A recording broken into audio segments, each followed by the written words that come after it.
In 1612, a man walked onto a small island carrying 2 wooden swords. He was late. His opponent had been waiting for hours, growing angrier by the minute. When the duel finally began, it lasted less than a minute. One man walked away. The other never would. That late arrival was Miyamoto Musashi, and by the time he died, he'd fought over 60 duels without a single loss. But the question isn't how he won. It's how a young boy from a forgotten village became the greatest swordsman Japan has ever known. His story starts in violence, not glory. The year was 1584, and Japan was tearing itself apart. Warlords carved up the countryside. Armies clashed over land that would change hands 3 times before harvest. Into this chaos, a child was born in Miyama village, tucked away in the mountains of Mimasaka province. His father, Shinmen Munisai, was a samurai and a master of the jita, a weapon designed to catch and break swords. His mother's name is lost to history. She died when Musashi was still young, maybe 7 years old. Some records say she left, others say she died. Either way, the boy grew up without her. They didn't call him Musashi then. His childhood name was Benosuke, and if you believe the stories, he was trouble from the start. Not the charming kind of trouble, the dangerous kind. He was strong, physically imposing even as a child, and he had a temper that made people nervous. His father tried to teach him the martial arts, but their relationship was cold. Munisai was strict, maybe cruel. The training was brutal. And young Benosuke wasn't the type to accept instruction quietly. At 13 years old, Benosuke fought his first duel. His opponent was a samurai named Arima Kihei from the Shinto Ryu school. The man was a trained warrior. Benosuke was a teenager with a wooden stick. It shouldn't have been close, but something happened on that field that would become Musashi's trademark for the rest of his life. He didn't fight the way he was supposed to. When Arima attacked, Benosuke didn't defend properly. He rushed forward, took Arima to the ground, and beat him to death with the stick. It was savage, it was effective, and it was the beginning of everything. 3 years later, at 16, he left home. The records from this period are thin, but we know he was travelling, fighting, and building a reputation. Japan was still at war with itself, and young warriors could make names for themselves if they were skilled enough or crazy enough. Musashi might have been both. He joined the army of the Ashikaga clan and fought in the Battle of Sekigahara in 1600, one of the most important battles in Japanese history. His side lost. Badly, thousands died. Musashi survived. After Sekigahara, he became a ronin, a masterless samurai. This wasn't a romantic choice. Ronin were outcasts, warriors without purpose or protection. They wandered from town to town, taking work where they could find it, often living hand to mouth. But for Musashi, this period of wandering was essential. He fought anyone who would face him. Dojo after dojo, style after style. He studied their techniques, learned their weaknesses, and refined his own approach. By his early 20s, he'd already killed dozens of men in single combat. The question people asked then, and still ask now, is why? Why did he fight so much? Was it pride, obsession, a death wish? The truth is probably simpler. He was good at it. And in a country where your skill with a sword could mean the difference between respect and starvation, being good at fighting was valuable. But there was something else too. Musashi was searching for something. He called it the way, a concept that would define his entire philosophy. He believed that through constant combat, through testing himself again and again against death, he could transcend normal limits and understand something deeper about existence itself. This wasn't meditation in the temple, this was enlightenment through violence. In 1604, Musashi arrived in Kyoto, the cultural heart of Japan. The city was filled with warriors, many of them from the Yoshioka school, one of the most prestigious sword schools in the country. The Yoshioka family had served as sword instructors to the Ashikaga shoguns. They had money, status, and a reputation that stretched back generations. Musashi had none of those things. He challenged them anyway. The first duel was against Yoshioka Seijuro, the head of the school. They met outside the city. Musashi showed up late, a tactic he would use repeatedly. When Seijuro finally saw him approaching, he was already irritated. Musashi was carrying a bokken, a wooden practice sword, but this one was longer than normal. He'd carved it himself from an oar. The duel began. Musashi charged forward and struck Seijuro across the head with enough force to crack his skull. Seijuro survived, but he was finished as a warrior. His younger brother, Denshichiro, demanded a rematch to restore the family honor. The second duel was even shorter. Musashi killed Denshichiro with a single strike. Now the Yoshioka school was desperate. They challenged Musashi a third time, but this wasn't going to be a fair fight. They sent Yoshioka Matashichiro, who was still a boy, but they backed him up with dozens of armed men hiding in the woods. It was an ambush. Musashi knew it was an ambush. He went anyway. He arrived early this time, hiding in the trees before the Yoshioka forces got into position. When young Matashichiro appeared, surrounded by his protectors, Musashi burst from cover and cut the boy down before anyone could react. Then he fought his way through the ambush, killing multiple attackers, and disappeared into the forest. The Yoshioka school never recovered. Their reputation was destroyed, and Musashi's legend grew darker. This was the pattern of his 20s. Challenge, duel, victory, move on. He travelled constantly, never staying in one place long enough to put down roots. He had no home, no family, no master, just his swords and the road. But something was shifting inside him. The more he fought, the more he began to see fighting not as a collection of techniques, but as something unified, something that transcended any single style or weapon. He started experimenting with using two swords at once, one long and one short, a technique that was considered crude and unrefined by traditional schools. He didn't care what they thought. It worked. By 1610, Musashi was in his mid-20s, and his reputation had spread across Japan. He was known as a duelist who never lost, a man who would fight anyone anywhere, but he was also seen as something of a barbarian. He didn't dress well. He didn't follow social niceties. He showed up to duels late, unwashed, sometimes wielding weapons he'd carved that morning from firewood. To the refined samurai class, this was insulting. To Musashi, it was strategy. If you're angry, you're not thinking clearly, and if you're not thinking clearly, you're already dead. Then came the challenge that would define him forever. In 1612, a samurai named Sasaki Kojiro sent word that he wanted to duel Musashi. Kojiro was everything Musashi wasn't. He was refined, elegant, a master of the Ganryu school. His signature technique was called the swallow's reversal, a lightning-fast draw and strike that had killed dozens of opponents. He carried a nodachi, a long sword that gave him incredible reach. He was considered by many to be the greatest swordsman in Japan. Musashi accepted the challenge immediately. The duel was set for April 13, 1612, on a small island called Ganryujima in the strait between Honshu and Kyushu. Kojiro arrived early in the morning with his students and several officials who had witnessed the fight. The sun rose. The appointed time came and went. Musashi didn't show. An hour passed, then another. Kojiro paced the beach, his anger building with every minute. This was exactly what Musashi wanted. When Musashi finally appeared, rowing toward the island in a small boat, it was late morning. He'd overslept on purpose. But more importantly, during the boat ride, he'd carved himself a new bokken from the boat's spare oar. It was longer than a normal wooden sword, longer even than Kojiro's famous nodachi. As he stepped onto the beach, still dripping from the shallow water, Kojiro was furious. He drew his sword and threw the scabbard into the sand. Musashi smiled and said something that would be remembered for centuries. "You've already lost. A man who throws away his scabbard has no intention of living." What happened next depends on which account you read. But all the stories agree on the outcome. The two men faced each other. Kojiro attacked first, his legendary speed on full display. But Musashi had timed everything perfectly. His oversized bokken had just enough extra reach.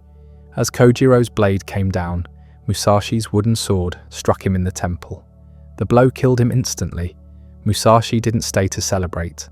He didn't even stay to confirm Kojiro was dead. He got back in his boat and rowed away, leaving Kojiro's students standing on the beach in shock. The greatest duel in Japanese history was over. The victory over Kojiro should have been Musashi's crowning achievement. Instead, it became the beginning of something darker. He was 30 years old, and he'd just killed the most celebrated swordsman in Japan. The invitations poured in. Daimyo wanted him as a sword instructor. Schools wanted him to join their ranks. He could have become wealthy, respected, secure. He refused everything. Why? Because Musashi understood something that most people spend their entire lives avoiding. Winning doesn't teach you anything. Comfort doesn't make you better. The moment you stop challenging yourself is the moment you start dying. So he walked away from fame and spent the next 3 decades wandering Japan as a ronin, a masterless samurai, seeking out opponents and refining his philosophy of combat into something that transcended sword fighting entirely. The years after Ganryujima were strange ones. Musashi fought in battles as a common soldier, not for glory, but for experience. He studied other martial arts, not just sword styles, but spear fighting, staff techniques, even unarmed combat. He watched how different weapons moved, how different body types fought, how terrain and weather affected combat. He was building something in his mind, a complete system of strategy that could apply to any situation. But he was also wrestling with a problem that would haunt him for decades. He'd become so good at killing that life had lost its edge. Every duel was predictable. Every opponent made the same mistakes. He could see their attacks coming before they moved. It was like playing chess against children. The challenge was gone, and for someone whose entire identity was built on the pursuit of mastery, that was terrifying. Then something unexpected happened. Around 1614, Musashi stopped fighting duels. Just stopped. He was 31 years old, undefeated in over 60 encounters, and he simply walked away from the thing that had defined his entire existence. The historical record gets fuzzy here because Musashi himself never explained why. But the timing is interesting. That same year, he participated in the siege of Osaka Castle, one of the bloodiest battles of the era. He fought as a common soldier on the Tokugawa side, watching thousands of men die in a conflict that had nothing to do with skill or honor, and everything to do with politics and power. Maybe that's what changed him. Maybe seeing industrial-scale violence made individual duels seem pointless, or maybe he'd simply learned everything combat could teach him and needed to find meaning somewhere else. Whatever the reason, Musashi began a new phase of his life. He started painting.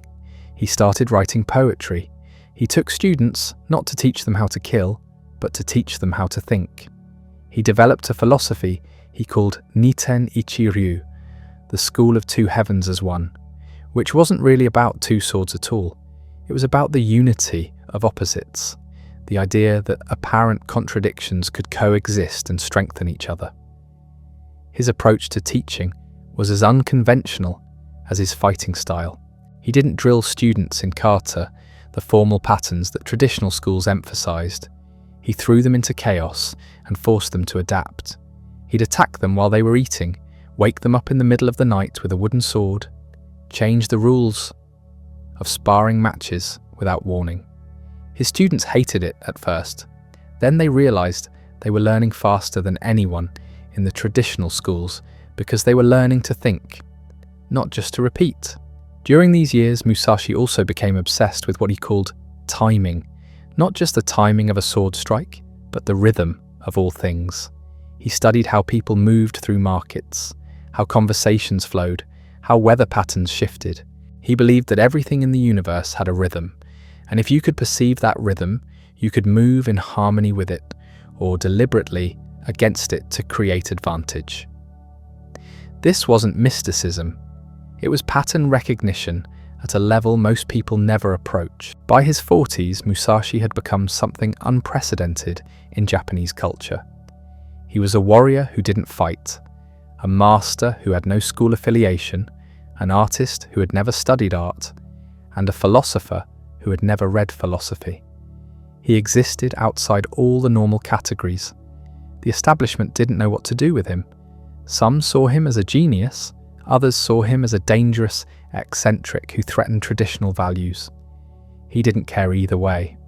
But the world was changing around him. The Tokugawa shogunate had consolidated power, and Japan was entering a long period of peace. The age of the wandering warrior was ending. Duels were being outlawed. The samurai class was transforming from a military elite into a bureaucratic one. Everything Musashi had mastered was becoming obsolete. He could have become bitter about this. Many of his generation did. Instead, he saw an opportunity. If the age of the sword was ending, then the principles he'd discovered through the sword needed to be translated into something that could survive. In 1640, at the age of 56, Musashi accepted an invitation from Lord Hosokawa Tadatoshi to live in Kumamoto Castle. This wasn't employment in the traditional sense. Hosokawa was a cultured man who appreciated Musashi's unconventional mind. He gave Musashi a small house, a stipend, and complete freedom to do whatever he wanted. What Musashi wanted was time to think. He'd spent 4 decades in motion, fighting and wandering and teaching. Now he needed to stand still and make sense of it all. He painted obsessively during these years. His style was raw and direct, the opposite of the delicate refinement that characterized traditional Japanese art. He'd paint a bird with 3 or 4 brushstrokes, a landscape in minutes. Critics said his work was crude. They missed the point entirely. Musashi wasn't trying to make pretty pictures. He was trying to capture the essential nature of things, to see past decoration and representation to whatever was actually there. His paintings were visual philosophy, each one an argument about the nature of perception and reality. He also took on a small number of final students, but his teaching method had evolved. He barely taught technique anymore. Instead, he'd take students on long walks and ask them questions. Why do you want to learn the sword? What are you actually fighting? What happens after you win? Most students couldn't answer. Those who could, he kept. He was searching for minds that could understand what he was really trying to transmit, which wasn't a fighting system, but a way of engaging with existence itself. The Hosokawa family treated him well, but Musashi remained restless. He'd never been comfortable with comfort. Around 1643, he moved into a cave called Reigando, about half an hour's walk from the castle. It was a simple space, barely large enough to lie down in, cold in winter and sweltering in summer. He lived there alone for the last 2 years of his life. People thought he'd lost his mind.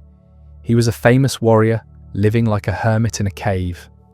What they didn't understand was that Musashi was preparing for his final work. He'd realized something profound.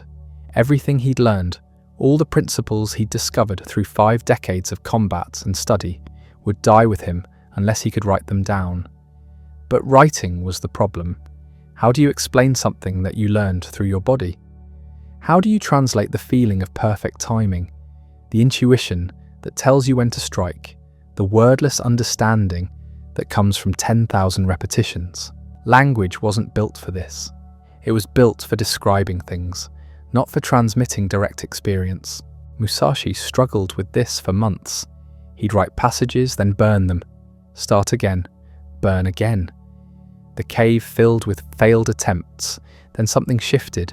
He stopped trying to write instructions and started writing observations. Not do this, but this is what I've noticed. Not techniques, but principles. Not answers, but questions that pointed toward answers. The prose that emerged was unlike anything in Japanese literature. It was direct, almost brutal. No flowery language, no literary references, just clear statements about the nature of conflict and the path to mastery. He wrote about void, the state of mind where thought and action become one. He wrote about water, adapting to circumstances without losing your essential nature. He wrote about fire, the moment of decisive action when hesitation means death. He wrote about wind, understanding the techniques of others so completely that you're not bound by them. And he wrote about the ground, the foundation of practical knowledge that makes everything else possible. These weren't metaphors, they were frameworks for thinking about strategy in any domain. By early 1645, Musashi knew he was dying. He could feel it in his body, the slow shutdown of systems that had served him for 6 decades. He had maybe weeks left, possibly months.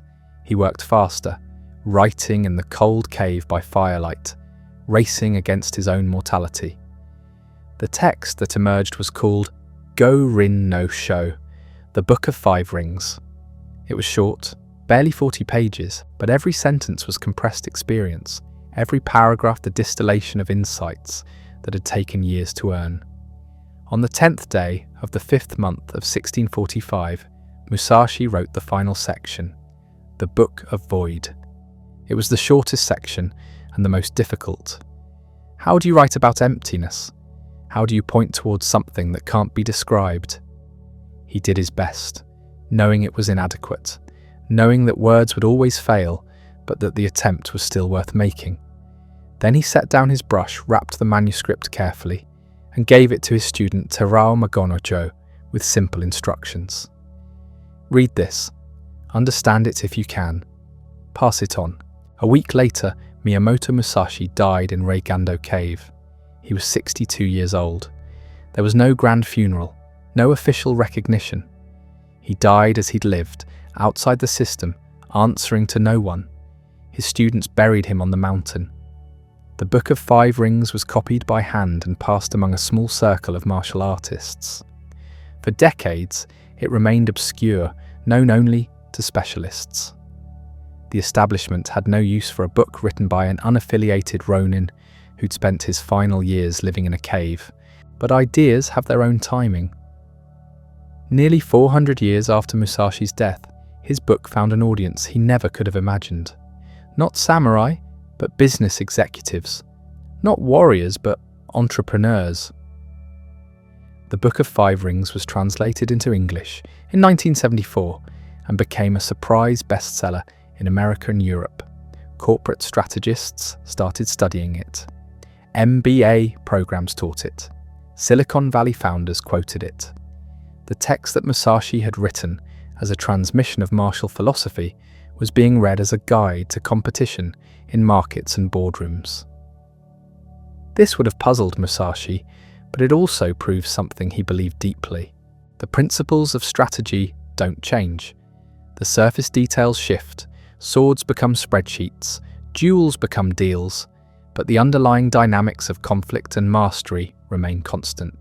Reading the Book of 5 Rings today, the applications are obvious even if you've never held a sword. When Musashi writes about perceiving the rhythm of a situation, you immediately think about timing and negotiations. When he describes the importance of taking the initiative, you recognize the principle in every competitive field.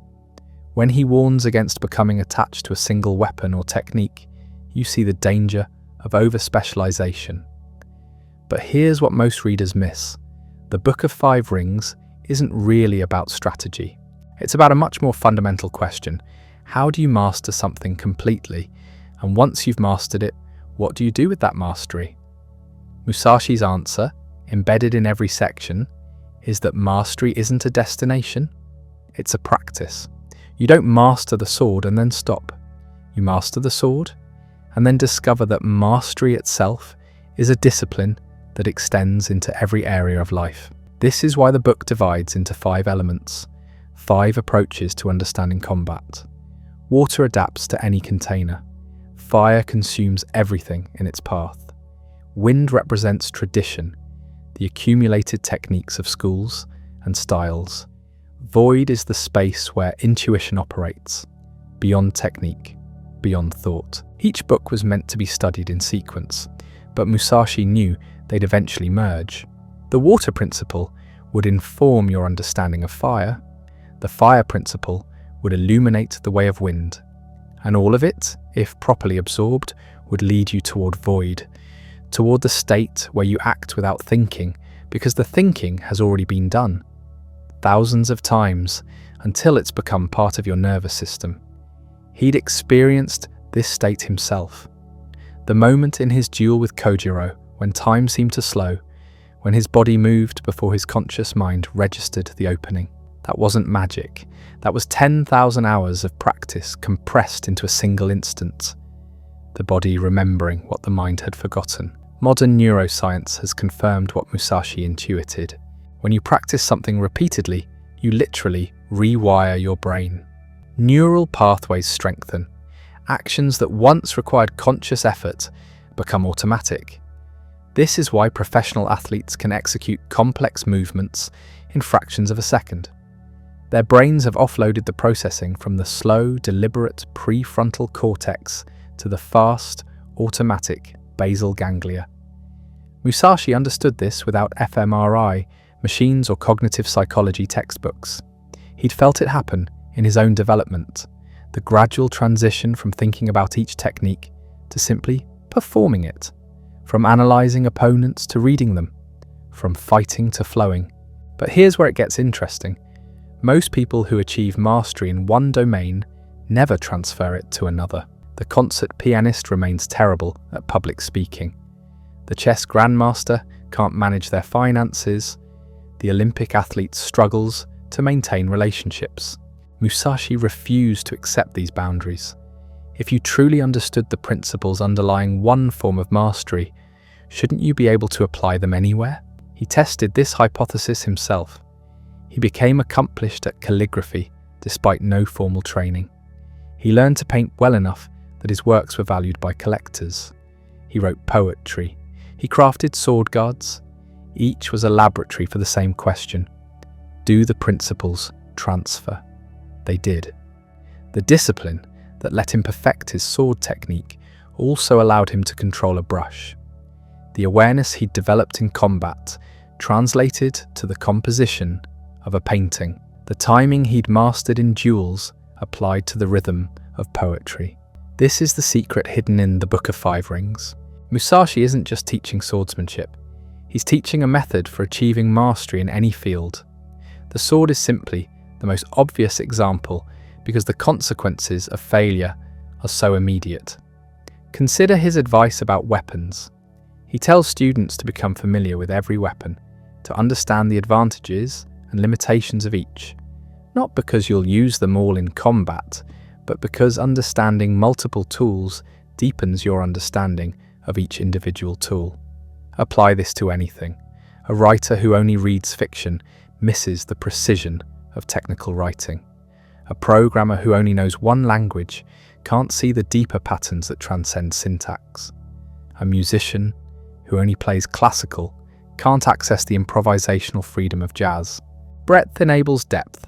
This is counterintuitive. We're taught to specialize, to focus, to become experts in ever narrower slices of knowledge. Musashi suggests the opposite. Master one thing completely, then master another. Then notice what both have taught you about mastery itself. His approach to learning was systematic but not rigid. He emphasized fundamentals but warned against becoming enslaved to them. You should not have a favorite weapon, he writes. To become over-familiar with one weapon is as much a fault as not knowing it sufficiently well. This applies beyond combat. Don't fall in love with your favorite technique, your preferred method, your comfortable approach. The situation should dictate the strategy, not your personal preferences. Flexibility isn't the opposite of mastery. It's the proof of it. Musashi also understood something about timing that most strategists miss. There's the timing of the immediate moment, the opening in your opponent's defense, but there's also the timing of the larger engagement, knowing when to press and when to wait. And beyond that, there's the timing of your entire life, understanding which battles to fight and which to avoid. He'd learned this lesson through painful experience. His early career was a series of duels he didn't need to fight, challenges accepted out of pride, competitions entered to prove himself. Some he won through superior skill, others he won through luck. The distinction took him years to recognize. By his 30s, he'd become more selective, Not every challenge deserved a response. Not every opponent warranted serious preparation. Some battles were won by simply not showing up. This is another principle buried in the Book of Five Rings. Strategy isn't just about defeating opponents. It's about choosing which contests to enter. The greatest victory is often the fight you avoid, because you've positioned yourself so well that fighting becomes unnecessary. Corporate raiders studied this section with particular interest. Why engage in a hostile takeover when you can position your company so advantageously that competitors simply avoid your space? Why compete on price when you can compete on value? Why fight battles when you can change the terrain so the battles never happen? But Musashi would have been skeptical of this application. Business competition isn't mortal. You can lose market share and try again tomorrow. The stakes that shaped his thinking were absolute. When defeat meant death, you approached every decision differently. This is why his writing has an edge that later strategy manuals lack. Sun Tzu's Art of War is brilliant but abstract. Clausewitz's On War is comprehensive but theoretical. The Book of Five Rings reads like it was written by someone who'd actually stood in the circle, sword in hand, knowing that a single mistake meant never seeing another sunrise. That lived experience gives his advice a different quality. When he writes, "You must understand that there is more than one way to attain the advantage," you know he's not speculating. He's reporting. He's tried multiple approaches and survived to compare the results. His section on perception is particularly revealing. Most people think perception is passive, that you simply see what's in front of you. Musashi understood that perception is active, strategic, a skill you can develop. He describes three ways of seeing: observing with your eyes, perceiving with your mind, and seeing with your spirit. The eyes show you the surface. The mind interprets patterns. The spirit, that's what lets you sense intention before it becomes action. You can see this in high-level athletes. Watch a basketball player anticipate a pass before the passer has fully committed to throwing it. Watch a poker player fold before the cards are revealed. Watch a negotiator end a discussion before positions harden into ultimatums. They're seeing with more than their eyes. Musashi spent decades training this capacity. In his early duels, he relied on physical speed and technical skill. By his middle years, he was reading opponents, predicting their moves from subtle shifts in weight and breathing. By his final years, he'd developed something close to precognition, sensing attacks before they'd fully formed in his opponent's mind. This wasn't supernatural. It was pattern recognition refined to an extraordinary degree. After 60 duels, you've seen most attacks. After 100 training matches, you felt most rhythms. After decades of study, your unconscious mind holds a database of microsignals that your conscious awareness can't articulate, but your body responds to automatically. Modern research on expert intuition confirms this. Chess masters don't calculate more moves than amateurs. They recognize patterns. Emergency room doctors don't run through diagnostic checklists. They see configurations. Master sommeliers don't analyze wine chemically. They've trained their perception to detect distinctions invisible to others. Musashi was teaching this long before cognitive science existed. His method, relentless exposure to the thing you're trying to master, combined with deliberate reflection on what you're experiencing. Practice without thought is mechanical. Thought without practice is empty.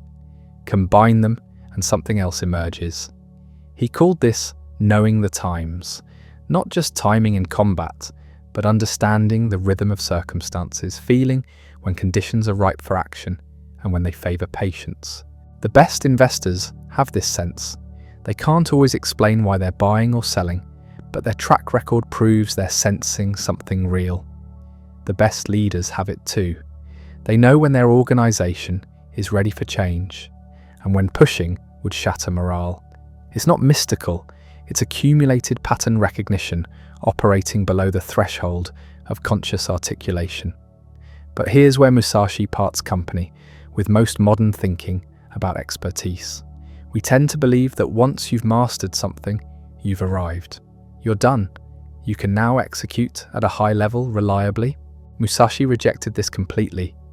Mastery isn't a plateau. It's a practice.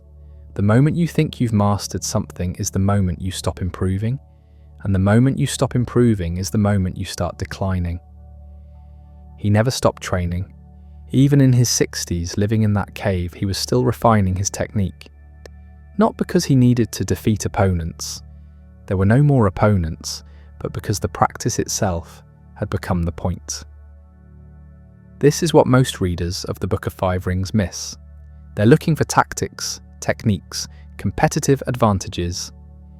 Musashi is offering something different, a way of living where the pursuit of mastery becomes its own justification.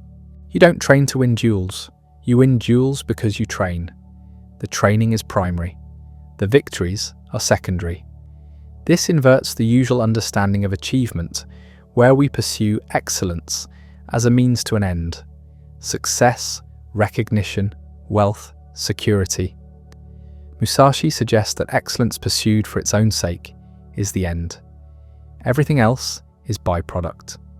This philosophy explains his later years. Why would someone who'd achieved legendary status retire to a cave? Because the status wasn't the point. The practice was the point. And the practice could continue anywhere, in a castle or a cave, before audiences or in solitude. He'd discovered what hermits and monks had known for millennia, that the deepest work happens in silence, away from external validation, answerable only to your own standards. The Book of Five Rings was his attempt to compress this understanding into transmittable form. Not a manual, but a map. Not instructions, but principles. Not rules, but guidelines that each practitioner would need to test and verify through their own experience. This is why the book remains relevant. Tactics become obsolete. Techniques get countered. Specific advice ages poorly. But principles, if they're truly fundamental, apply across contexts and centuries. When Musashi writes, "Do nothing which is of no use," he's not talking about productivity hacks. He's pointing towards something deeper: economy of action, precision of purpose, the discipline to cut away everything that doesn't serve the objective. Applied to combat, this means no wasted movement. Applied to strategy, it means no unnecessary complexity. Applied to life, it means no energy spent on things that don't matter. Simple to state, difficult to practice, impossible to master completely. And that's exactly Musashi's point. You don't master these principles and move on. You practice them daily, refining your understanding, deepening your embodiment, discovering new layers of meaning as your experience grows. The Book of Five Rings ends with void, with emptiness, with the suggestion that the highest level of mastery is no technique, no thought, pure response arising from complete integration of all previous learning. Musashi had glimpsed this state in his final duel with Kojiro, in moments during his wandering years, in the quiet of his cave. That space where you and the situation become one thing, where the distinction between actor and action dissolves. He couldn't teach this directly. It can't be taught. It can only be discovered through practice, through failure, through persistence, through the accumulated weight of 10,000 hours spent refining your craft. But he could point toward it. He could describe the path. He could offer principles that, if followed with dedication, might lead others toward their own glimpse of the void. That was his final gift. Not techniques to copy, but principles to test. Not answers, but better questions. Not a destination, but a direction. Here's part 4, exactly 2,143 words. On June 13th, 1645, Musashi felt death approaching. He was 62 years old, living in a Raigando cave on Mount Iwato, and his body was failing. The warrior who'd survived countless duels, who'd fought in major battles, who'd wandered Japan for decades, would die not from a sword, but from what historians believe was thoracic cancer. He had weeks, maybe days, and he had work to finish. He'd been writing the Book of Five Rings for 2 years, working in the dim light of his cave, refining principles he'd spent a lifetime discovering. But there was something else he needed to complete, something more personal. On the 2nd of June, 12 days before his death, Musashi began writing Dokkodo, The Way of Walking Alone. 21 precepts, his final statement. Not strategy or tactics, but life itself, distilled to its essence. The difference between the two texts is striking. The Book of Five Rings addresses students, future practitioners, anyone seeking to understand strategy. Dokkodo addresses no one. Or rather, it addresses Musashi himself.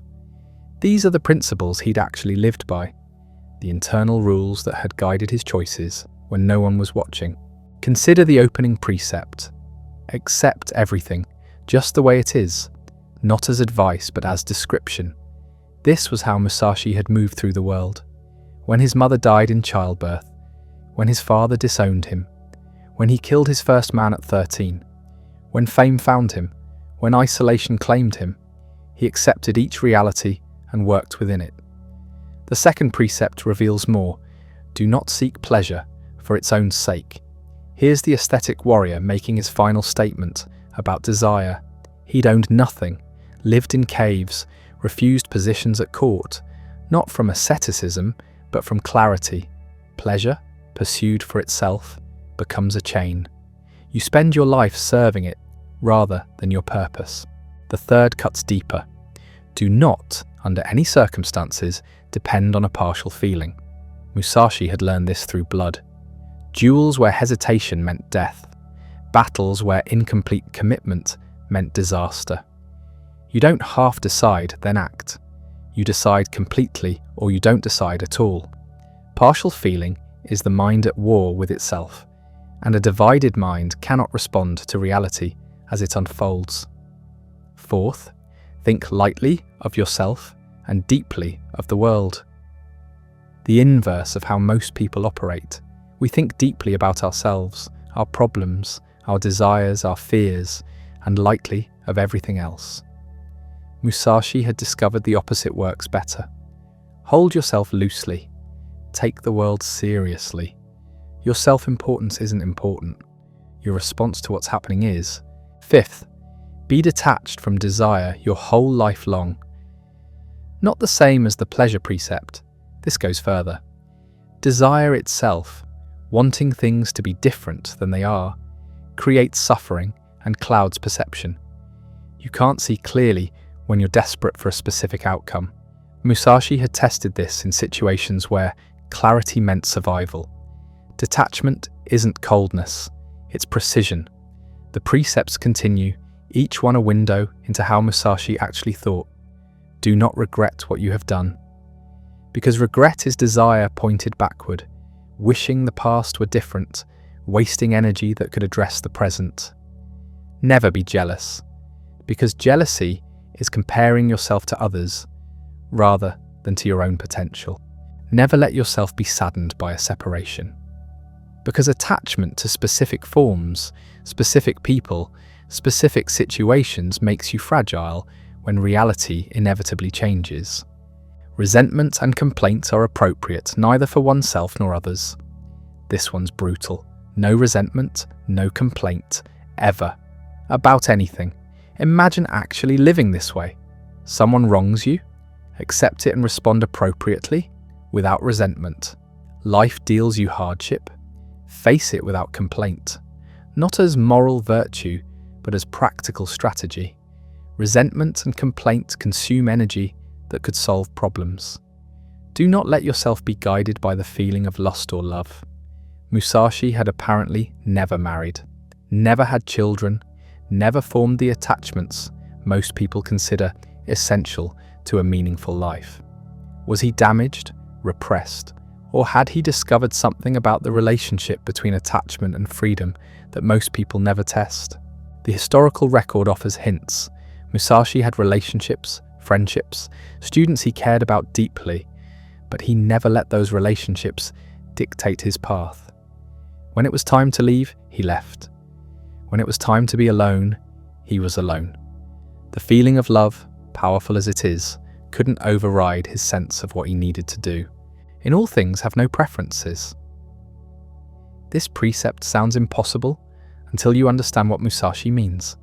He's not suggesting you literally don't prefer one thing to another. He's saying, don't let those preferences control you. You can prefer comfort, but sleep on the ground when necessary. You can prefer safety, but walk into danger when required. Preferences are fine. Slavery to preferences is not. Be indifferent to where you live. Musashi proved this one. He'd lived in castles and caves, temples and forests, cities and wilderness. Location didn't define him because he carried his practice wherever he went. The place doesn't make the person. The person makes the place. Do not pursue the taste of good food. Another strike against comfort. Musashi had learned that refined tastes are expensive to maintain, creating dependencies that limit freedom. Eat what's available. Find it sufficient. Move on. Do not hold on to possessions you no longer need. This one's practical. Possessions require maintenance, protection, mental space. Musashi travelled light not from poverty, but from strategy. What you own owns you. Reduce what you carry and increase what you can do. Do not act following customary beliefs. Here's the intellectual independence that defined him. Musashi didn't reject tradition reflexively, but he tested everything. If a customary belief served his purpose, he used it. If it didn't, he discarded it. The measure wasn't whether something was traditional, but whether it worked. Do not collect weapons or practice with weapons beyond what is useful. Even in his own domain, swordsmanship, Musashi rejected accumulation. He'd mastered 2 swords because 2 hands could hold 2 swords. Beyond that, more weapons just meant more things to maintain and less focus on fundamentals. Do not fear death. The precept every warrior must face. Musashi had danced with death for decades. He'd learned that fearing it changes nothing except your effectiveness in the present. Death comes when it comes. Fear doesn't prevent it. Acceptance doesn't hasten it. All fear does is corrupt your ability to respond to what's actually happening. Do not seek to possess either goods or fiefs for your old age. Musashi had refused wealth and position repeatedly, not because he scorned them, but because he understood their cost. Security requires maintenance. Possessions require protection. Status requires performance.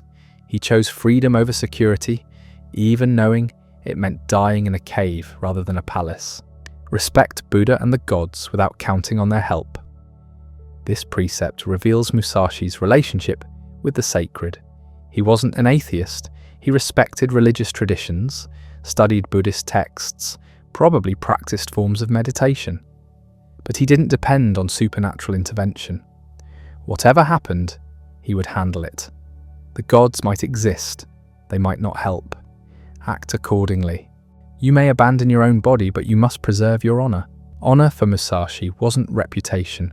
It was internal integrity, the alignment between what you claim to be and what you actually do. You can lose everything else, including your life, but if you compromise that integrity, you've lost yourself. Never stray from the way. The final precept, and the most important. The way isn't a specific path, it's the principle of having a path, of knowing your purpose and following it regardless of circumstance. Musashi's way was the sword, but the precept applies universally. Find what you're meant to do, then do it completely, without deviation, until death. These 21 precepts weren't theoretical. Musashi had lived them. They were hard-won understanding, paid for in blood and solitude, refined through decades of practice. He wrote them down, not as advice for others, but as a final accounting. This is what I learned. This is what worked. This is what I can verify. 2 weeks after completing Dokkodo, Musashi died. He'd arranged his affairs, completed his writings, said his goodbyes. He died as he'd lived. Deliberately, on his own terms, having extracted maximum meaning from the time available. The monk who attended him in his final days recorded that Musashi faced death the same way he'd faced everything else, directly, without complaint, without regret. He'd lived according to his principles. Now he would die according to them. The consistency was complete. After his death, Musashi's students discovered something interesting. Among his possessions were the 2 swords he'd carried his entire adult life, some basic supplies, his writings, and almost nothing else. The legendary warrior who could have commanded wealth and position had died with less than a peasant might own. This wasn't poverty, it was precision. He'd kept exactly what served his purpose, and nothing more. His paintings and calligraphy, created in his final years, showed the same economy. Bold, simple, direct, no wasted brush strokes, no unnecessary decoration. The same principle he'd applied to combat extended to art. Every element must serve the whole. If it doesn't, remove it. This ruthless efficiency wasn't coldness, it was clarity. Musashi had figured out what mattered to him, then organized his entire life around it. Everything else, no matter how attractive or conventional, was discarded. The result was a life of remarkable focus and, in its own way, freedom. Consider what he gave up. Family, wealth, comfort, security, status, normal human pleasures. The things most people spend their lives pursuing, Musashi rejected or ignored. Not because he was damaged or deficient, but because he wanted something else more. He wanted mastery. He wanted understanding. He wanted to test himself against the hardest challenges available. And he got what he wanted. By the time he died, he'd achieved a level of skill that made him legendary. He'd developed strategic principles that would influence military thinking for centuries. He'd created art that would be treasured. He'd written texts that would be studied. He'd lived a life of complete integrity, never compromising his principles for convenience or comfort. Was it worth it? That's the question readers of Dokkodo inevitably face. Musashi's path was extreme. Few people could follow it. Few people would want to. But the text forces confrontation with a deeper question. What are you willing to sacrifice for what you claim to want? Most people say they want mastery, excellence, achievement. Then they're unwilling to give up comfort, approval, security, pleasure. They want the destination without the journey, the recognition without the work, the results without the cost. Musashi's life and his final precepts eliminate that illusion. Here's what mastery actually requires. Here's what you must give up. Here's what you must become. If you're unwilling to pay the price, that's fine, but don't pretend you're on the path. This honesty is what makes Dokkodo valuable. It's not inspirational. It's not encouraging. It's descriptive. This is what worked for someone who achieved extraordinary mastery. These were the trade-offs. This was the cost. Make your own choice. The 21 precepts stand as Musashi's final teaching. Not strategy for combat, but strategy for life. Not techniques to memorize, but principles to test. Not rules to follow blindly, but observations to verify through your own experience. He wrote them in a cave, dying, with nothing left to prove and nothing left to gain. That's what makes them trustworthy. These weren't marketed principles designed to sell books or attract students. They were one man's honest accounting of what he'd learned through a lifetime of extreme practice. Whether those lessons apply to your life is your decision to make, but they're offered without deception, without exaggeration, without false promises. Musashi had discovered certain things about how to live with purpose and intensity. He wrote them down. Then he died. The rest is up to you. The precepts were finished. The cave was cold. Musashi had perhaps days left, maybe only hours. His body was failing in the systematic way bodies do when they've been pushed too hard for too long. He'd lived 50 years of physical extremity. The bill was coming due, but something was still missing. The Dokkodo covered how to live. It didn't explain why any of it mattered. It articulated principles without justification, commands without context.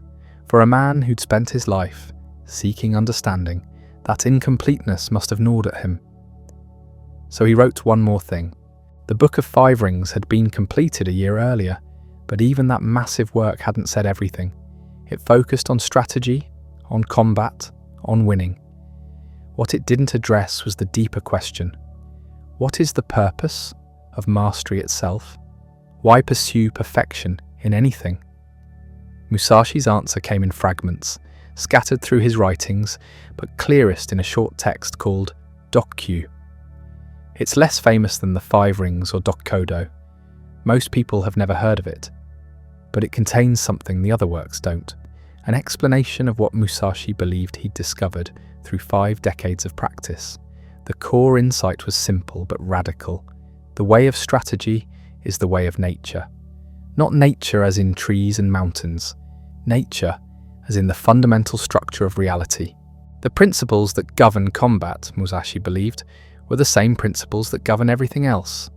Economics, politics, art, relationships, life itself. He'd spent 50 years studying one specific domain, how to kill another person before they kill you. What he'd found was something universal, patterns that repeated across scales, rhythms that appeared everywhere, once you knew how to see them. This wasn't mysticism. Musashi had no patience for mysticism. It was observation. Combat strips away everything inessential. When your life depends on reading a situation correctly, you learn to see clearly.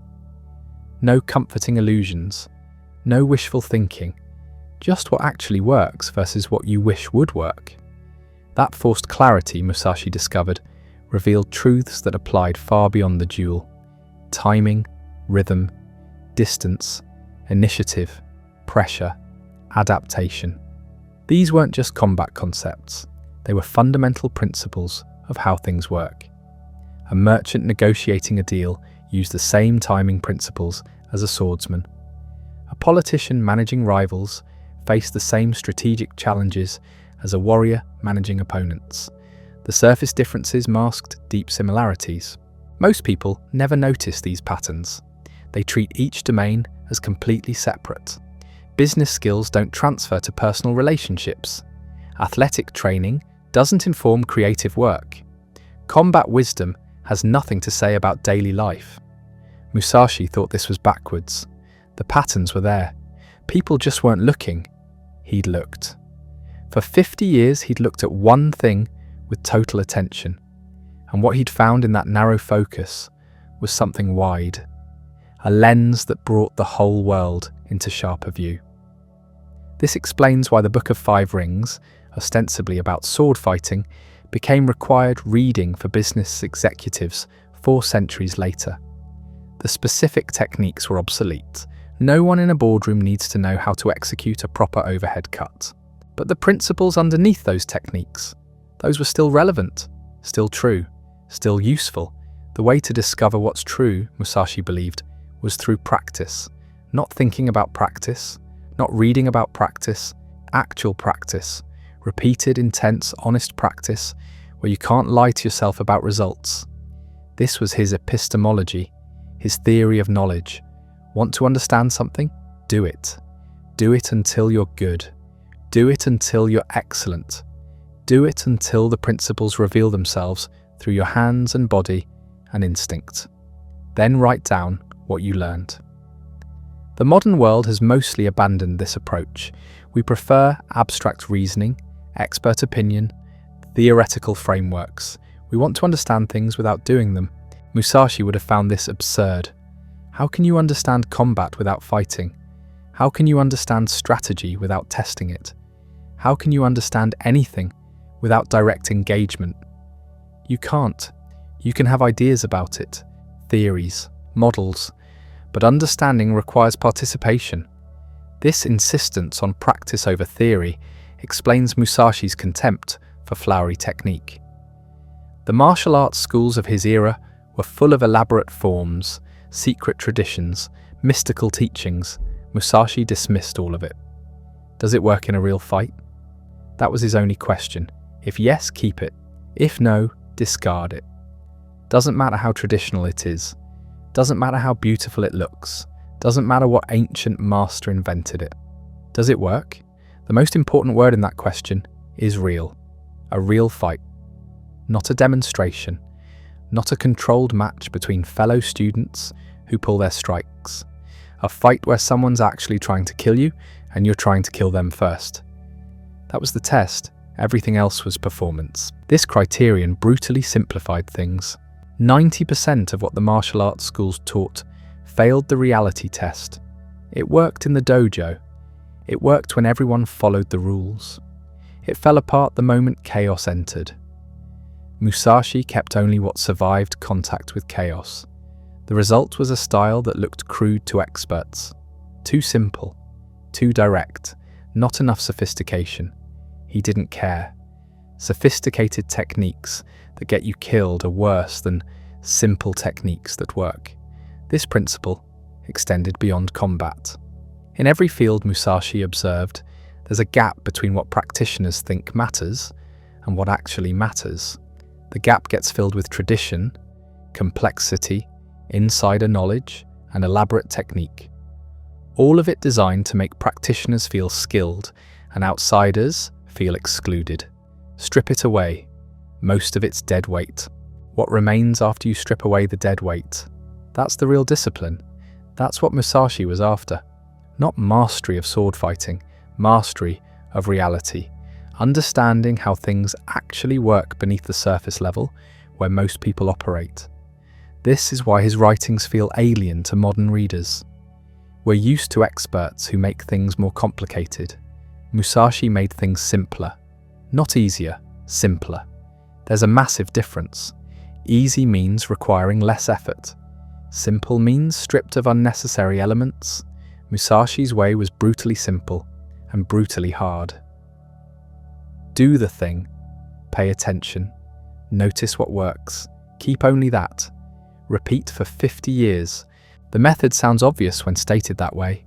Of course you should focus on what works. Of course you should eliminate what doesn't.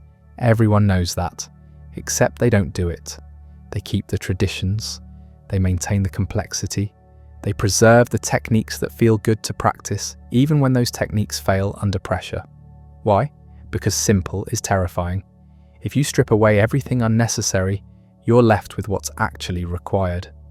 And what's actually required is usually uncomfortable. It demands things people don't want to give.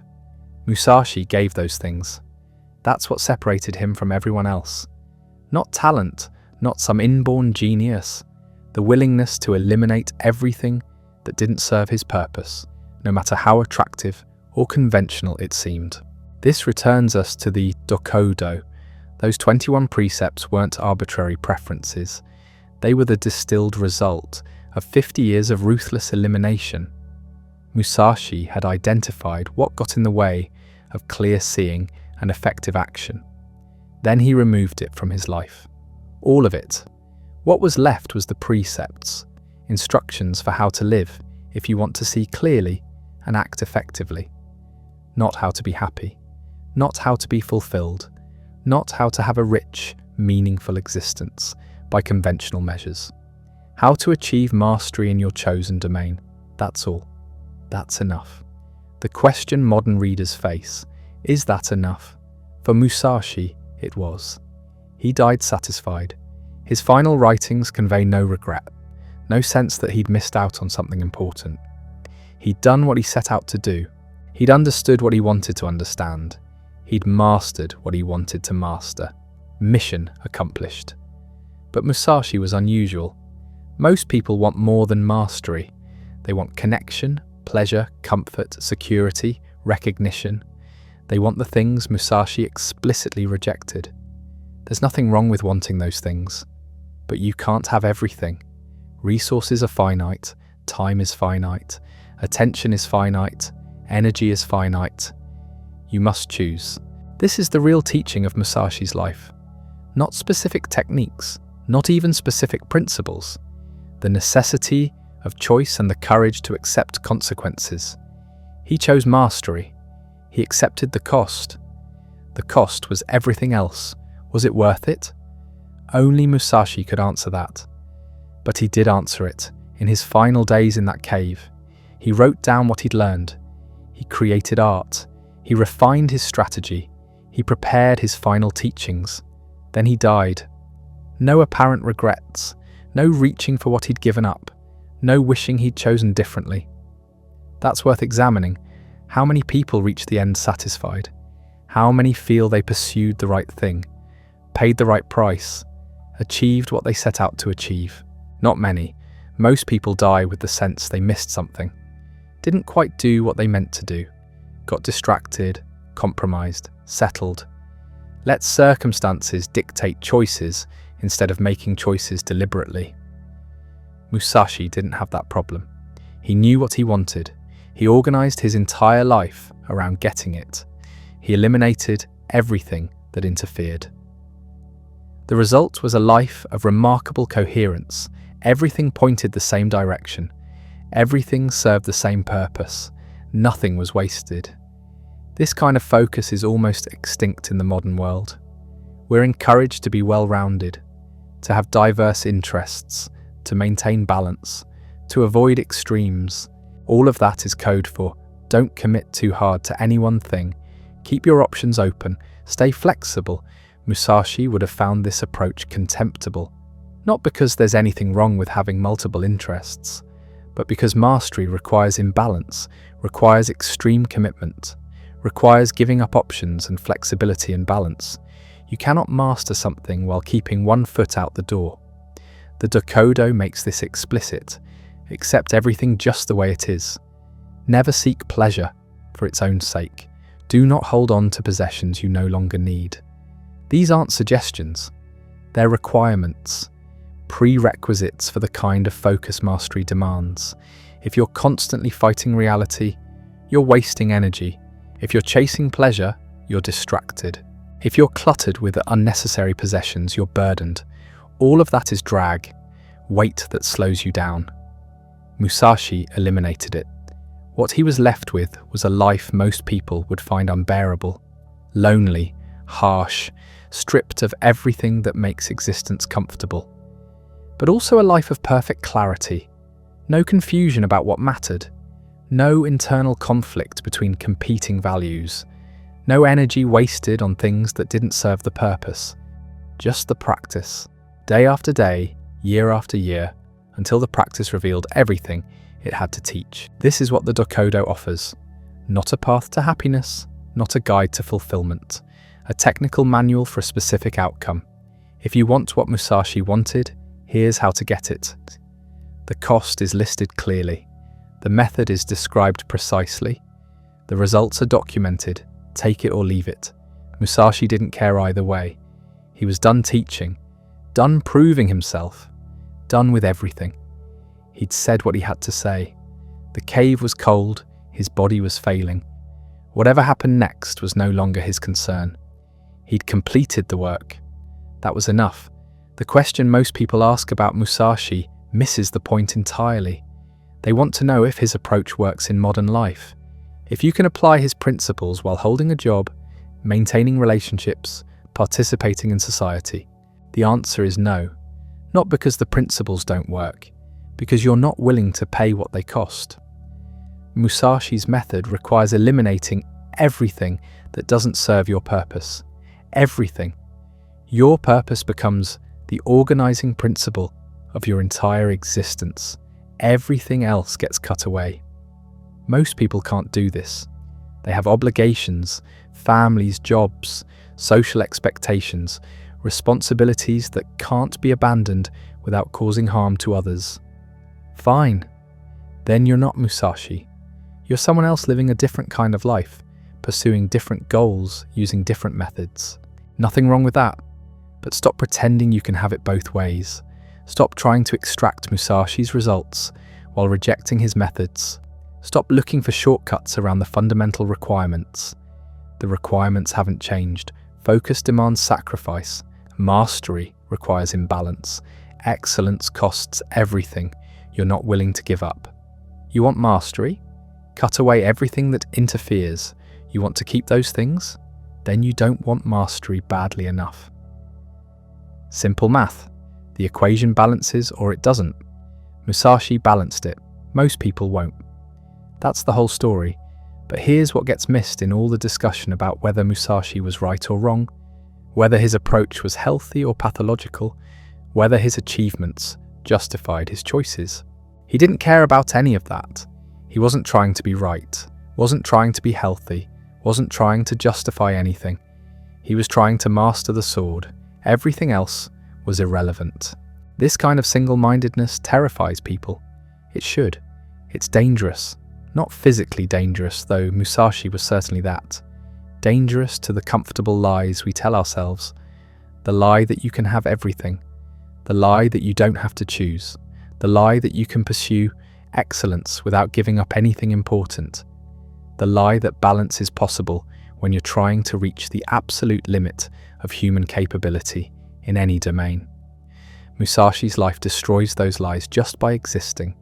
He's proof that focus works, that elimination works, that organizing your entire life around one purpose produces results that scattered effort never will. And because his results are undeniable, we have to either accept his method or explain why we're not willing to use it. Most people choose the second option. They explain, they rationalize, they point out all the things Musashi gave up, all the experiences he missed, all the relationships he didn't have, all the ordinary pleasures he denied himself. Look what it cost him, they say. Look what he sacrificed. Was it really worth it? The question assumes Musashi wanted those things and gave them up reluctantly. He didn't. He didn't want them. They were obstacles between him and what he actually wanted. You don't sacrifice something you don't value. You discard it. This is what people can't process. The idea that someone might genuinely not want the things they consider essential. Might not care about comfort, companionship, pleasure, security, belonging. Might care only about the practice, about getting better, about reaching the limit of what's possible. That kind of person makes everyone else uncomfortable because their existence is an accusation, a reminder that most people aren't pursuing mastery. They're pursuing comfort that looks like mastery. They want the reputation without the work, the respect without the sacrifice, the results without the cost. Doesn't work, never has, never will. Musashi knew this from the beginning. That's why he eliminated everything else.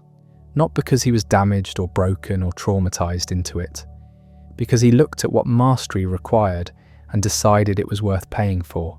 He was probably right, at least for him, for what he wanted, for what he was trying to accomplish. Whether he was right for you is a different question. Probably not. Most people aren't trying to accomplish what Musashi was trying to accomplish. Most people are trying to live good lives, have meaningful relationships, do useful work, experience beauty and pleasure and connection. All of that is fine, valuable even. Just don't call it mastery. Don't pretend you're pursuing excellence when you're actually pursuing contentment. Don't claim you're focused when you're deliberately maintaining multiple priorities. Be honest about what you want, then organize your life accordingly. That's the lesson. Not the specific choices Musashi made, the method he used to make them. Figure out what you actually want, not what you're supposed to want, not what sounds good when you say it out loud, what you actually want when you're being honest with yourself. Then look at what that thing costs, the real cost, not the price tag, the opportunity cost, the things you'll have to give up, the experiences you'll miss, the relationships that won't survive your level of commitment. Then decide if you're willing to pay. Most people aren't, that's fine. But then stop complaining that you're not getting the results people who paid the price are getting. You can't buy mastery at a discount. You can't negotiate the terms. You can't find a loophole. The price is the price. Pay it or don't. Musashi paid.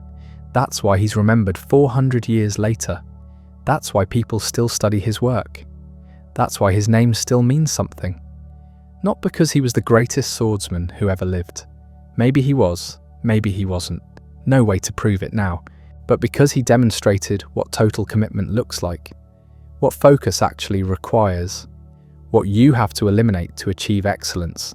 He's proof that it's possible, that the human animal can organize itself around a single purpose and pursue that purpose with perfect clarity for decades. Most people never see this demonstrated. They hear about it in theory. They read inspiring quotes. They watch movies about fictional characters who exhibit this quality, but they never encounter the real thing. Never see what it actually costs. Never face someone who chose mastery over everything else and followed through. Musashi is that demonstration. The Dokkodo is the documentation. Here's what I did. Here's what it cost. Here's what I learned. Take from it what you want. Apply what you can. Ignore the rest. But don't lie to yourself about what you're doing. Don't pretend you're following Musashi's path while making completely different choices. Don't claim his results while rejecting his methods. The path is clear. The cost is stated. The results are documented. Everything else is rationalization. Now we have to deal with the question everyone wants to avoid. The question that makes the whole discussion uncomfortable. Was Musashi happy? We don't know. He never said. The question probably wouldn't have made sense to him. Happy wasn't the goal. Mastery was the goal. Whether mastery produced happiness was irrelevant. But the question persists, because modern people can't imagine pursuing anything that doesn't lead to happiness. Can't conceive of organizing your life around something other than feeling good. Happiness is the assumed goal. Everything else is means to that end. If you're not happy, you've failed. Doesn't matter what you accomplished. Doesn't matter what you mastered. If you're not happy, it wasn't worth it. Musashi would have rejected this framework entirely. Not because he was opposed to happiness, because it wasn't the point. The point was excellence. The point was mastery. The point was pushing human capability to its limit in one specific domain. Whether that produced happiness was a separate question, probably an uninteresting one. This creates a problem for modern readers. They want to know if Musashi's approach leads to fulfillment, if dedicating your entire life to one pursuit produces meaning and satisfaction. Wrong question. Leads to wrong answers. Better question. Does pursuing mastery require you to give up the things that produce happiness? And if so, is mastery worth more than happiness? Musashi answered yes to both questions. Most people won't. That's the difference. Not that Musashi was right and everyone else is wrong. That Musashi was pursuing something different than most people pursue. Something that requires different methods and produces different results. You can't evaluate his choices using criteria he didn't care about. Can't judge his life by standards he explicitly rejected. He wasn't trying to be happy, wasn't trying to be fulfilled, wasn't trying to have a rich emotional life, or deep relationships, or a sense of belonging. He was trying to master the sword. By that standard, he succeeded completely. Whether he succeeded by any other standard doesn't matter. Those weren't his standards. This is what makes the Dokkodo so uncomfortable. It's not a guide to the good life. It's a guide to one specific kind of life. A life organized around mastery. Everything else is eliminated. Most people find this horrifying. They should. It is horrifying. To deliberately choose such a narrow focus, to voluntarily give up so much of what makes life rich and varied and interesting. But it's also honest. Musashi never pretended you could have everything, never suggested you could achieve mastery while maintaining balance, never offered shortcuts or compromises. Here's the path, here's the cost, choose. Most philosophical and spiritual teachings are full of reassurances. Follow this path and you'll be happy. Practice this method and you'll find fulfillment. Embrace this worldview and everything will make sense. The Dokkodo offers none of that. Follow this path and you'll achieve mastery. The cost is everything else. That's the deal. No guarantees about happiness, no promises about fulfillment, no suggestion that it'll all work out in the end. Just the practice, just the pursuit, Just the endless refinement of one skill until you've extracted everything it has to teach. That's it. That's the whole offer. Take it or leave it. Musashi doesn't care. He's been dead for 400 years. He made his choice, got his results, left his documentation. What you do with it is your problem. But if you're going to engage with it at all, engage honestly. Don't try to sand off the rough edges. Don't try to make it compatible with modern values. Don't try to extract the techniques while rejecting the philosophy. The techniques emerge from the philosophy. The philosophy requires the sacrifice. The sacrifice produces the focus. The focus enables the mastery. It's a package deal. You can't unbundle it. You can reject it entirely. That's legitimate. Most people should reject it. It's not a good path for most people. But if you're going to use it correctly. Understand what it actually requires. Accept what it actually costs. Pursue what it actually produces. Anything else is delusion. And delusion is exactly what Musashi spent his entire life eliminating. He watched men die for honor. Men die for duty. Men die for revenge. Men die for causes they couldn't articulate, but felt they had to serve. He killed many of them. Not because he believed in what they believed, because they were in his way. The sword doesn't care about your reasons, doesn't negotiate with your values, doesn't pause while you explain your noble intentions. It moves or it doesn't. You live or you die. Everything else is commentary. This is the part people really don't want to hear. Musashi wasn't just indifferent to comfort and pleasure. He was indifferent to meaning. Not in the sense that his life had no meaning. In the sense that he didn't derive meaning from the sources most people rely on. Relationships, community, legacy in the traditional sense. He derived meaning from one thing. Getting better with a sword. That was enough. Had to be enough. Because there was nothing else. Most people need a story that connects their daily actions to some larger purpose. Need to feel like they're building towards something. Contributing to something. Part of something bigger than themselves. Musashi had none of that. Just the practice. Just the refinement. Just the next opponent. When there were no more opponents, he wrote a book about swordsmanship and another book about how to live like he lived. Then he went into a cave and died. No grand finale, no triumphant conclusion, no revelation that made all the sacrifice worthwhile. He just stopped. That was it. Career over, life over, done. People want there to be more, want there to be some hidden depth they're missing, some secret wisdom that makes the whole thing make sense. There isn't. Musashi pursued mastery, achieved it, documented his methods, died. That's the whole story. The fact that it seems incomplete is the point. It is incomplete. By normal standards. But Musashi wasn't using normal standards. Here's what he actually accomplished. He became so good with the sword that nobody could beat him. Not once, not in 60 duels. Some of those duels were against the best swordsmen in Japan. Some were against multiple opponents at once. Some were against men using weapons he'd never trained against. Didn't matter. He won. Every time. That's not luck. That's not natural talent. That's the result of organizing your entire existence around one goal and pursuing it with absolute focus for decades. No distractions, no backup plans, no safety nets, just the practice. Every day. Until your body knows things your mind can't articulate. Until you can see attacks before they develop. Until you can end fights before they start. Until the sword is just an extension of your intention. And your intention is instant. And your instinct is reliable. And your judgment is sound. That's what Musashi achieved. That's what the Dokkodo produced. But here's the question nobody asks. What do you do after you've achieved complete mastery?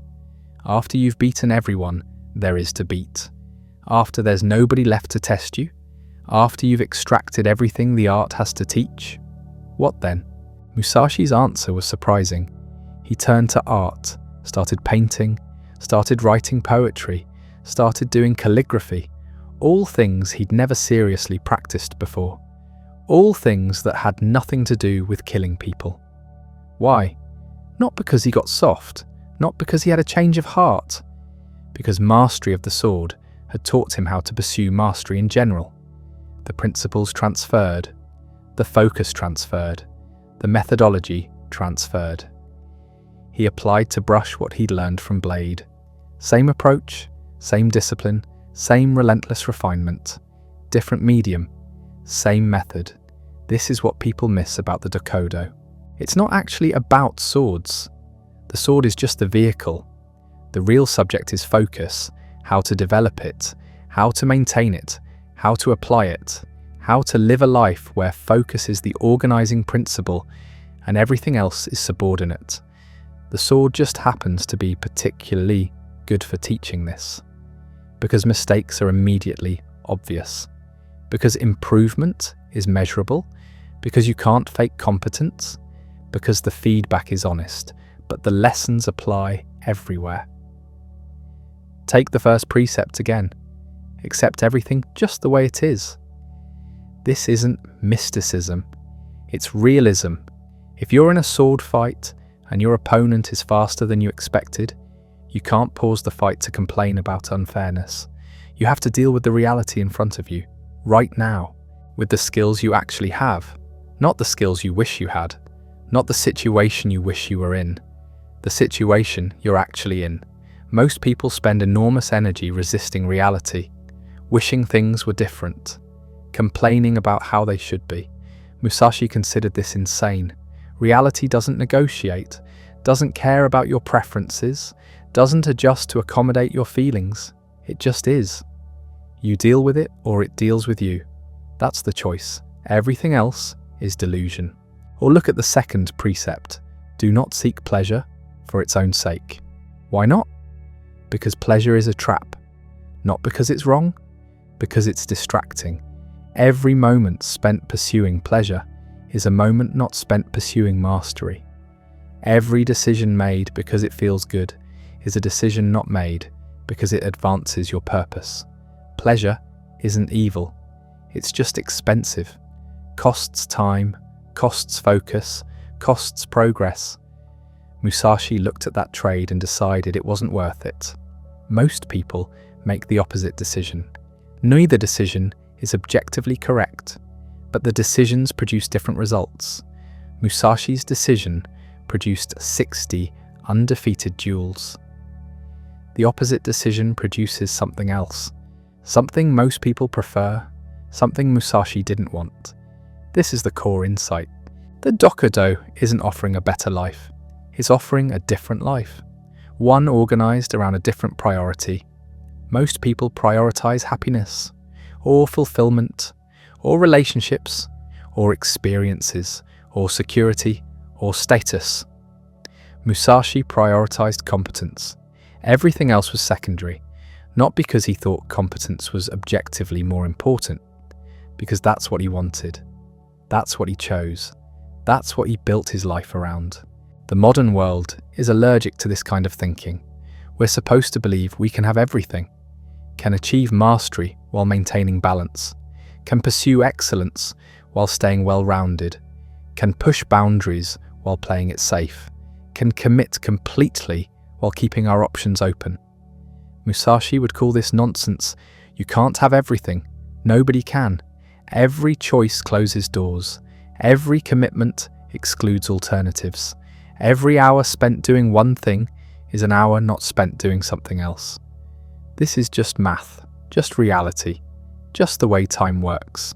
But we've built an entire culture around denying this, around pretending that the right techniques, or the right mindset, or the right life coach can somehow let us transcend basic constraints, can let us have our cake and eat it too, can let us pursue mastery without sacrifice, can let us achieve extraordinary results with ordinary commitment. Musashi would find this hilarious, or pathetic, probably both. He lived in a world that was more honest about trade-offs. You want to be the best swordsman in Japan? Fine. Here's what that costs. Your comfort, your relationships, your security, your conventional happiness, your connection to normal human concerns. Everything that doesn't serve the sword, gone. That's the price. Pay it or don't. But don't pretend you can negotiate. Don't pretend there's a workaround. Don't pretend you can achieve the same results with half the commitment. The universe doesn't offer that deal. Never has, never will. This is why the Dokkodo still matters. Not because everyone should live like Musashi. They shouldn't. Most people would be miserable living like Musashi. The point isn't to copy his choices. The point is to understand what choices actually cost. To see clearly what you're trading when you make a decision. To recognize that every path excludes other paths. To accept that excellence in one domain requires sacrifice in others. To stop believing in magic solutions that let you have everything. Musashi achieved something extraordinary. Did it by giving up almost everything else. That's not a bug. That's the feature. That's how it works. You can disagree with his priorities, can decide the trade-off isn't worth it, can choose a different path entirely. But you can't pretend the trade-off doesn't exist. Can't pretend you can achieve what he achieved without paying what he paid. The math doesn't work. The physics doesn't work. The reality doesn't work. So what's the actual lesson? Not that everyone should become a warrior monk. Not that relationships don't matter. Not that pleasure is evil. Not that balance is impossible. The lesson is simpler and harder. If you want something difficult, you have to pay for it. With time, with focus, with sacrifice, with all the things you could have done instead. There's no way around this. No shortcut, no life hack, no secret technique. Just the trade-off. Just the cost. Just the choice. Musashi made his choice, got his results, left his record. You can study that record and learn from it. Learn about focus, learn about discipline, learn about what happens when you organize a life around one goal and pursue it without compromise.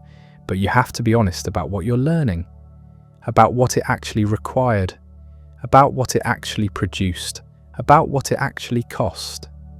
The Dokkodo is not a philosophy of happiness. It's a philosophy of capability.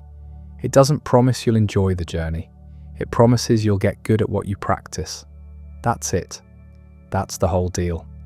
Everything else is your projection, your hope, your wishful thinking. Musashi isn't offering that. Never was. He's offering a method for developing extreme competence in a specific domain. The method works. The cost is high. The choice is yours. Most people should choose differently. Should prioritize relationships over mastery. Should value balance over excellence. Should seek fulfillment over capability. These are legitimate choices. Probably better choices for most people. But they're different choices. They produce different results. You can't have both. Can't pursue mastery like Musashi and maintain balance like a well-adjusted person. Can't commit to excellence and keep your options open. Can't go all in and hedge your bets. These are contradictions. They cancel out. They produce mediocrity. Musashi wasn't mediocre, wasn't well-rounded, wasn't balanced, wasn't happy in any conventional sense.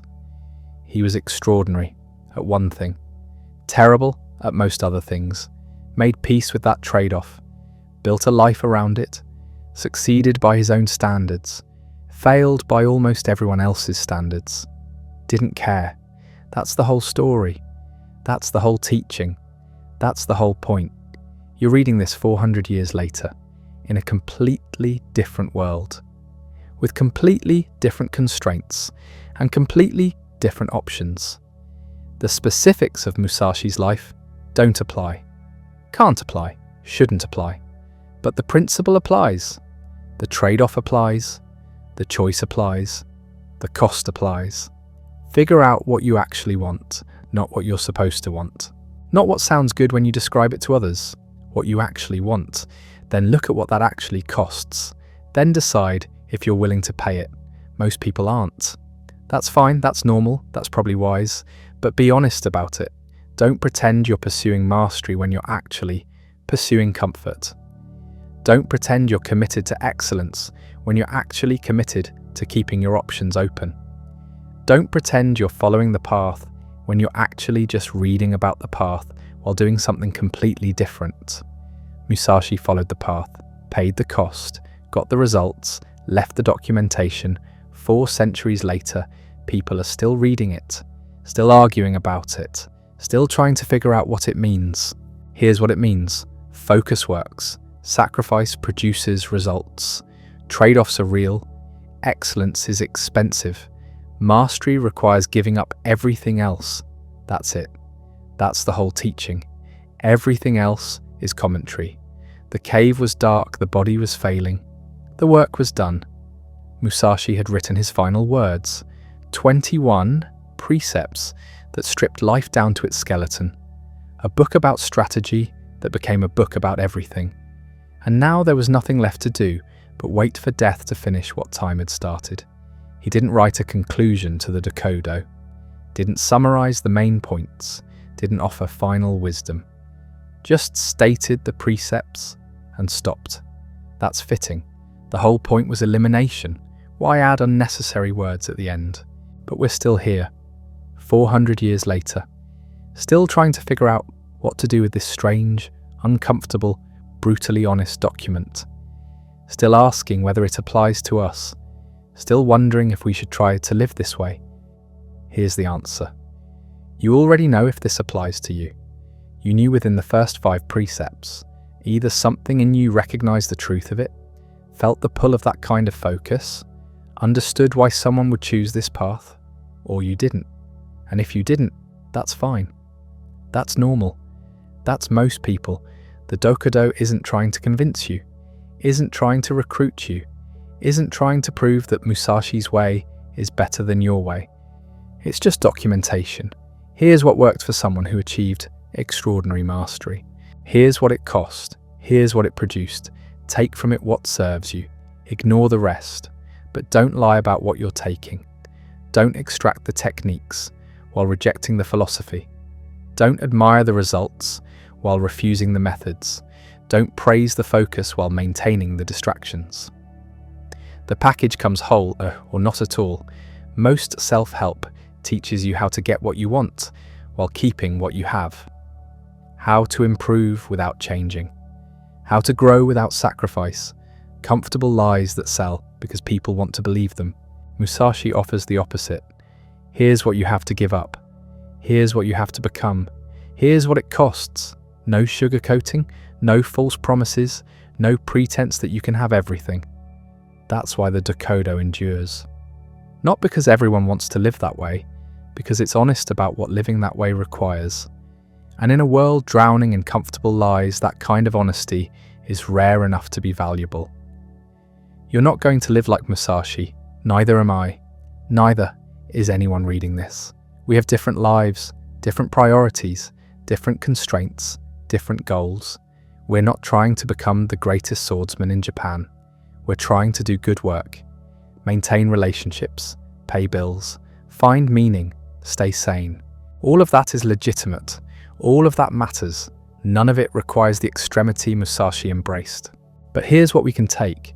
The understanding that focus requires sacrifice, that excellence demands trade-offs, that mastery in any domain costs something, that you can't have everything and shouldn't pretend you can.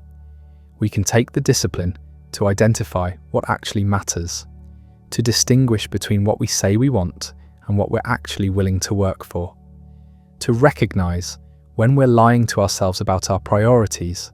We can take the courage to make real choices, not keep your options open choices, not hedge your bets choices, real choices that close doors and accept consequences. We can take the honesty to see clearly what we're trading, what we're gaining and what we're losing, what we're keeping and what we're giving up. No illusions, no rationalizations, just clear-eyed assessment of the actual trade-offs. That's what the Dokkodo offers. Not a path you should follow, a mirror you should look into, a standard you should measure yourself against. Not to make you feel inadequate, to make you honest. Most people will look into that mirror and decide they don't want what it takes to live like Musashi. That's the right decision for most people. The wrong decision is to look into that mirror and pretend you're pursuing mastery when you're actually pursuing something else. Be honest about what you're pursuing, then pursue it with integrity. That's the lesson. Not the specific precepts, not the particular choices, the underlying principle. Clarity about what you want. Honesty about what it costs. Courage to pay the price or admit you won't. Musashi paid. Got his results, died satisfied, left his record. 4 centuries later, we're still reading it, still learning from it, still using it as a measuring stick for our own commitment.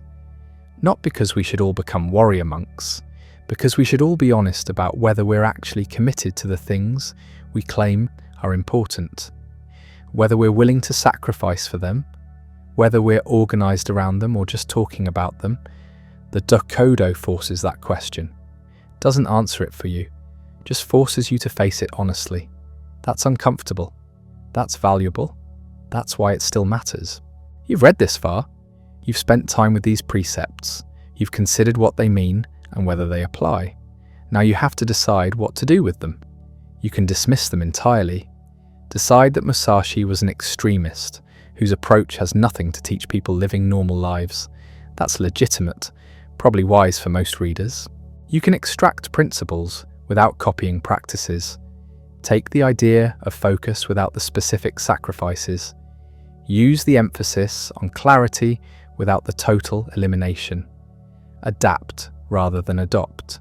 That's reasonable. Probably what most people should do. Or you can recognize something in yourself that resonates with Musashi's approach. Something that understands why he made those choices. Something that's been waiting for permission to pursue mastery without compromise. Something that's tired of pretending you can have everything. If that's you, you know what to do. The precepts are clear. The path is marked. The cost is stated. Start walking. Stop talking about it. Stop reading about it. Stop waiting for the right time. Start cutting away everything that doesn't serve your purpose. Start accepting reality as it is. Start living according to the principles you claim matter. Or don't. Choose something else. Choose balance. Choose relationships. Choose comfort. Choose security. Choose the rich, varied, complex life that most people prefer. There's nothing wrong with that choice. It's probably the better choice. But make the choice honestly. Don't pretend you're on Musashi's path while making completely different decisions. Don't claim his results while refusing his methods. Don't admire his focus while maintaining your distractions. The Dokkodo doesn't care what you choose. Musashi doesn't care what you choose. He's been dead for 400 years. He made his choice, got his results, left his documentation. What you do with it is your problem. But whatever you do it honestly. That's the real teaching. Not the specific precepts, not the particular path. The underlying demand for honesty about what you actually want and what you're actually willing to pay. Most philosophical teachings let you off easy, offer compromise, suggest you can have everything if you just find the right balance. The Dokkodo offers no such comfort. Here's the path, here's the cost, choose. That's it. That's the whole message.